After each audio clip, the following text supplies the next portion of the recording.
Fox News Alert, we are back with an alert regarding the community of Rockville, Maryland, just north of Washington, D.C. Still reeling after two illegal immigrants allegedly raped a 14-year-old girl in the boys' high school bathroom. And this is a story we've been covering, but very few other people are covering, including the network news. Funny you say that, Brian, because look at that graphic right there. The story making headlines everywhere this week, except for the three big networks. So why is the mainstream media flat out ignoring the story? Right. Here to weigh in is managing editor of the RMC TV's Reality Check, Brittany Hughes. Brittany, what is not newsworthy about this? Absolutely nothing. I mean, here you have a 14-year-old girl who was raped on the toilet of a high school bathroom in Montgomery County, Maryland. And you know what's really interesting is that none of the news media are talking about this. None of the major outlets, and that includes CNN, MSNBC, none of the major outlets are giving any time to this story. And I think that's really a travesty here. You've got a young woman who is sexually assaulted by an illegal alien who wasn't even supposed to be in this country in the first place. And absolutely nothing is being said about it. Last month, a transgender immigrant, illegal alien, was actually picked up by ICE, and they had a criminal history. They had been deported from this country 5 or 6 different times. And of course, that was wall-to-wall coverage. You heard about that for days. That was reported on extensively. But then you now have a situation where a young woman is the victim of illegal alien crime in this country, and the media won't report on it because they're too busy slamming President Donald Trump's agenda. And this would hurt their narrative. This would hurt you know, their agenda to take down any policy that he puts in place. And I think that's really sad. Do you remember the fake UVA case? It turned out to be bogus. The networks spent, over a matter of 2 days, spent 11 minutes on that story. So that was about fraternity boys, white fraternity boys, allegedly, that's right, allegedly raping someone on campus. They spent a lot of time on that. Why would they spend time on that story and not this one?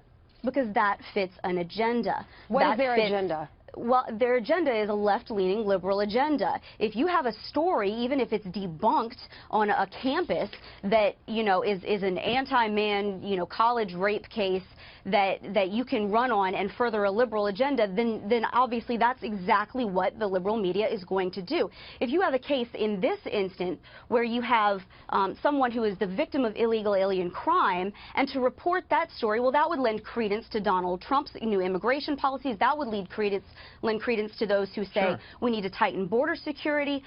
You know, and the media doesn't want to do that. They don't want to further that narrative. So you'll have something like on Monday, this incident happened last Thursday, a week ago, and you have on Monday, Fox News is reporting on it, and ABC is spending time on things like whether or not more expensive pasta is better than cheaper pasta. You know, and CBS is talking about an electric car you can put up on stilts.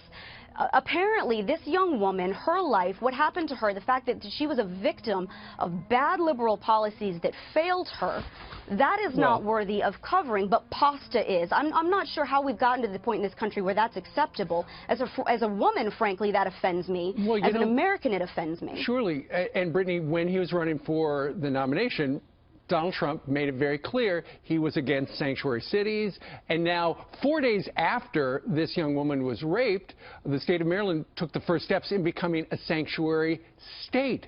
And that's one of those things that the mainstream media, just especially now, isn't going to touch with the 10-foot pole. Oh, absolutely not. I mean, you have a sanctuary county policy already in place in Montgomery County, which they deny, but the facts would state differently. They have refused to cooperate with immigration officials at the federal level. Didn't you go down to the border? I did. Back in 2014, we actually went down to the border and reported on this back when the immigration crisis was actually starting to catch national attention. You had waves of unaccompanied children coming across the border. It was absolutely astounding to see. These are not little kids. Some of them may be, but the vast majority of these are older teenagers or those claiming to be older teenagers. They're brought into this country. They're sent off to sponsors in God knows where, United States. And then they're put into public schools with much younger children. They don't put these kids into grades at their age level. They put them into grades with much younger children, and the parents of those younger children never know. What message does it teach our little girls if they're not reporting the news? This is a news story. They're not reporting it. in my mind, they're telling our little girls that this little girl's life doesn't matter as much as these illegal immigrants' lives matter, because they don't want to spread a negative story. Well, absolutely. I mean, here, like I said, you have a 14-year-old young woman who is the victim of illegal alien crime. Something happened to her that not only did she have to endure in the moment, she will deal with this and she will bear these scars for the rest of her life, and so will her family. And I think it's an absolute travesty that then you have several days later, the state of Maryland is taking steps not only to, ignore this story, but to also make it easier for criminal aliens who commit these kind of acts, who come into this country illegally, and then Americans or legal immigrants end up being the victim of their crimes. Gotcha. And they don't have to answer for it. And I think that's terrible, and the media is not covering it. Thanks, Right. Brittany. Appreciate it. Thank you. She's managing editor of Media Research Center TV's Reality Check.